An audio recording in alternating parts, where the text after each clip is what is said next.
Good afternoon. Today it gives me great honor and privilege to interview Dr. Josephina Olivares. Good afternoon, Josephina. Good afternoon, Jonathan. Could you introduce yourself and tell me a little bit about the work you're doing, please? Yeah. Well, I'm an endocrinologist, but actually a clinical nutritionist. And I have a lot of interest in obesity. And I've been working since I finished residency in this field.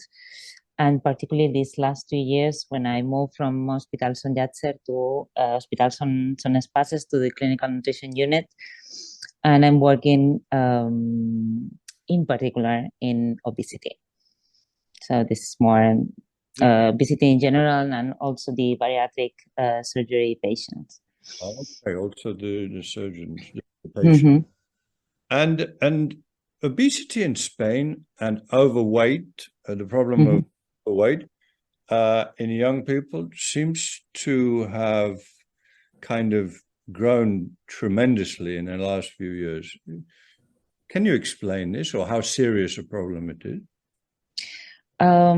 It's becoming serious as well as in adults because of the change of habits, the social habits, the eating patterns that we are experimenting globally. Young people in particular, we are speaking in young people particularly, they usually, the eating pattern is quite different from the adults or from children. And they don't exercise very well, very much. They are more, they're sitting a lot of time in front of the computer, speaking or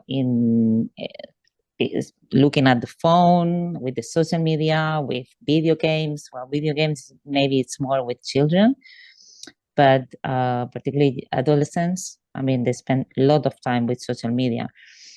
And when you see in the streets before, I mean, we used to see adolescents running or skating or biking or walking around, lingering around, but now they sat in the bank in the park, and just they gathered together at homes, and they spend a lot of time with looking at social media. So this has done that they don't exercise that much.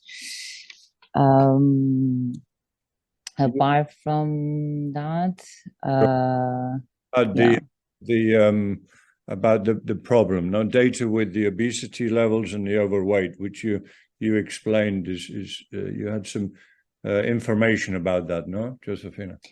Yes, particularly I want to focus on in the eating patterns, because we have changed a lot since we are European, and we think that we have a healthier diet than the Americans, for instance.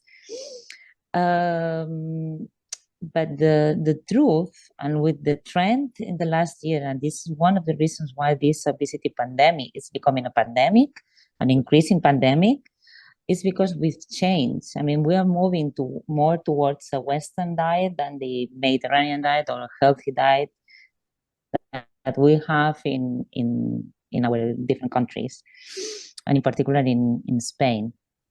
It is true that do you want to go more into this? Yeah, well, for me, it's very curious that a country, Spain, which is renowned for eating healthily, the Mediterranean diet, has such a problem. I can understand it in other countries, but for me, it seems like a real paradox or oxymoron. But it's like this. It is I mean, it looks like a paradox, but it goes, I mean, the changing the habits they have, they're changing because of the way we live nowadays. I mean, we used to, particularly women, women used to stay at home and taking care of the children, taking care of the kids in general. And they were the ones who were spending time cooking, going to the supermarket and do the groceries. But nowadays, women are working. They more or less, they don't have time to think about the menus, to think about the meal plans. They don't have time to go to the supermarket, and of course, they don't have time to cook.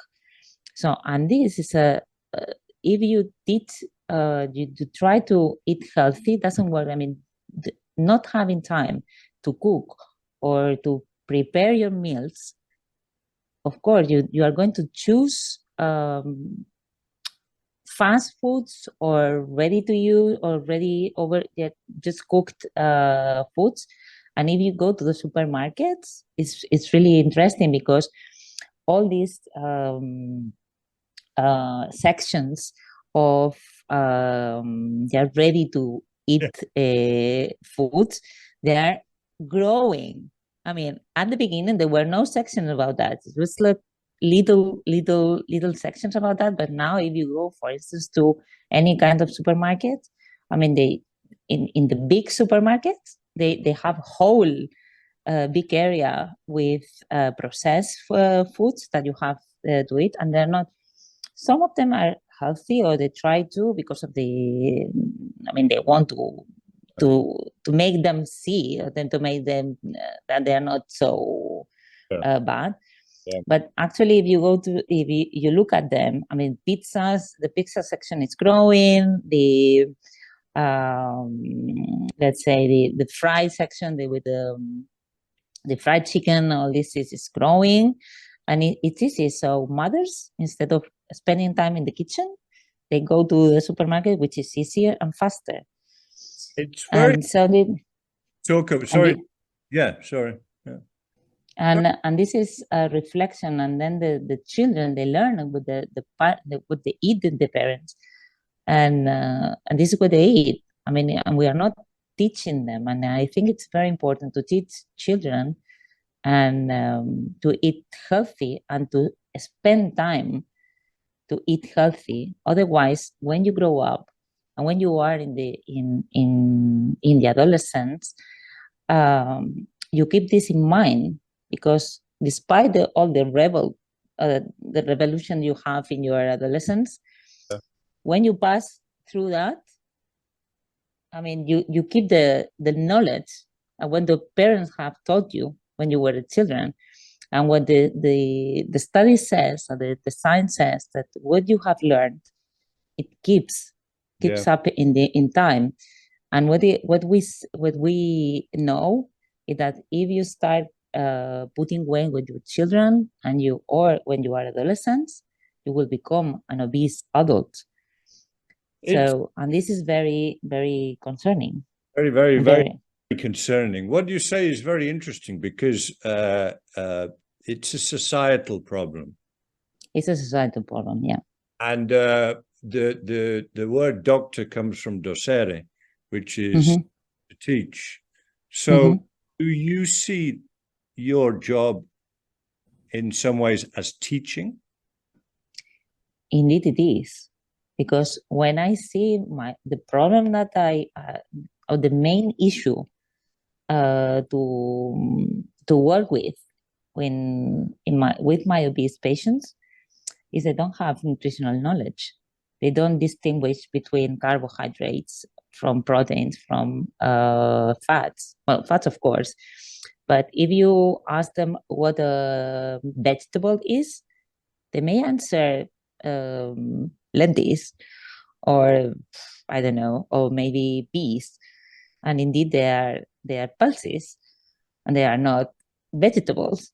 So when they confuse, I mean, if you need to have nutritional knowledge in order to eat healthy. Otherwise, you don't make the right choices. And this is our parents are the ones who teach us that. If parents do not have time to teach their children, they won't have that knowledge. So you will have to do it in the clinic when you have this problem.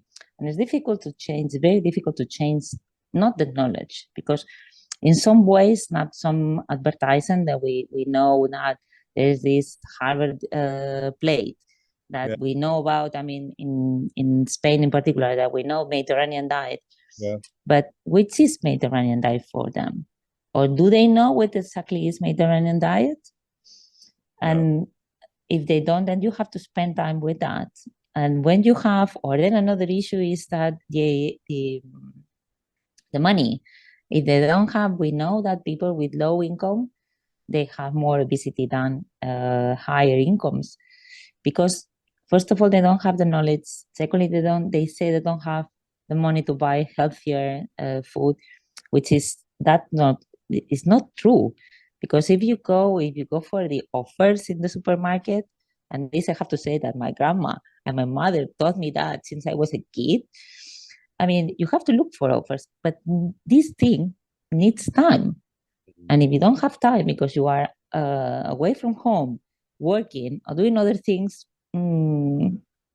after all, you keep doing the wrong choices. And this is for anything, for every issue in the clinic. And of course, then when you have these patients in the clinic, it's very difficult to change then the beliefs they have in certain things. So that's the main burden in order to change habits. I find it fascinating that some doctors or some specialities seem to me not really connected to society, or not really connected to the world around them. No? There are some specialties where very focused on an individual pathology. No? But your speciality, and also being both an endocrinologist and a clinical nutritionist, very much involved in the education and in the societal problems. If you had to give advice to a young nutritionist or endocrinologist in terms of obesity, what would you say, Josephina? What advice would you give? I would say look at the person. I would say listen to that person to know exactly what their beliefs, what their knowledge about nutrition, and try to change it step by step, not from the very beginning, not everything from the very beginning. That is because otherwise you won't get anything. The patient just the minute they came into the medical office, it's scared. I mean, particularly if you see endocrinologists, right? Then the nutrition it's kind of different, or at least I feel it kind of different. But if you say endocrinologist, they're gonna tell you off, or you're gonna tell you you're doing wrong all your life. I know why you are overweight, and and the minute I don't really get into that, because I know that I try to be empathic with them. And of course, another advice I would say is to empower the patient. Yeah. This is very it's a trend now, because if the patient is not empowered, you will get success for a while, as well as the previous diet done. But after a while, they won't keep it in time. They have to be engaged in the process. You've hit the nail on the head. You said some words, and this reminds me of William Osler, who said, "Listen to the patient. He's telling you the diagnosis." Josephina, unfortunately, we have very little time, because I know that you and I could speak about this topic for much longer. I thank you from the bottom of my heart for this interview. Thank you very much. I'm very pleased to collaborate with you, Jonathan. Thank you.